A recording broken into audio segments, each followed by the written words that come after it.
this is Jennifer with Women Loving Jesus, and today we're at Proverbs 14:14. The backslider in heart shall be filled with his own ways, and a good man shall be set aside from himself. So, in this verse, a backslider is someone who is not following God and following their own opinion.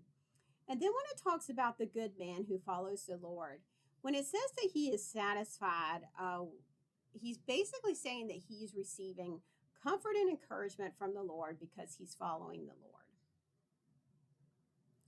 Now, growing up, and just throughout my life, I would hear people talking about backslider all the time. Like, you're a backslider, they're a backslider, everybody's a backslider.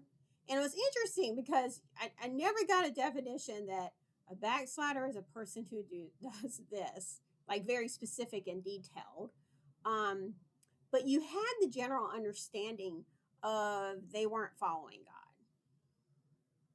And in this scripture, once again, we get this general understanding that they're following their own ways and not those of God. And what it led me to just remember and what I wanted to point out in this scripture is we have the 10 Commandments in the Bible that tells us not to have idols, not to commit adultery, not to murder, not to covet. But, there's a lot left, a lot of general, and it's general about what does it mean to be a backslider. Like, if you don't go, if you go to church just many hours, then that's the cutoff, right? And anybody beneath that is a backslider. Anybody above that is saved. Or how much time you spend reading the Bible, anybody beneath that is a backslider. And like, there's not these specific, or if you pray this long, you're good. Don't pray this long. The second you don't, you're bad. And one thing I wanted to point out that I feel like the Lord kind of showed me is sometimes there's not specifics like that. Because the minute, if God would have put it in the Bible, okay, you need 5.5 hours of reading the Bible, or 5 hours and 22 minutes and 30 seconds to read the Bible, and then you're good. And if you've got 4 hours, you're a backslider.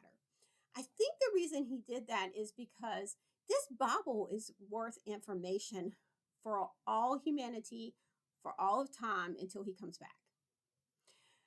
And even speaking today, you may be listening to me, and there's freedom. We have the freedom to have church services every day, the freedom to pray and read the Bible. There are places that you don't have a Bible in your language. You get access to a Bible once a month.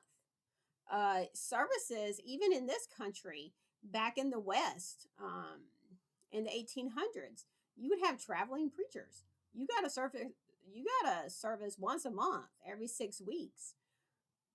That was it. And some people couldn't read. And you had maybe one family member who would read the Bible to you. You had to wait and see if they were available, or you memorized scripture and passed it down. So there is this idea that I think he specifically made it general because there's different people and they're in different walks in their life with the Lord. Like, when you're a newbie, are you going to read the Bible for 5? Well, maybe you are. I probably shouldn't say that because you're just so loving the Lord. But maybe you don't. Maybe you do. Maybe you got to figure out the whole Bible thing. So there's all this variety of anyone who first knows Christ, who's known Christ forever, to what time frame they're living in, where they're living in, and he gives that general idea. So we can't say and come up with the formula and put everybody in these boxes with this formula. It's really about the heart and not necessarily about these boxes. And he understands that, and that is from love. Now,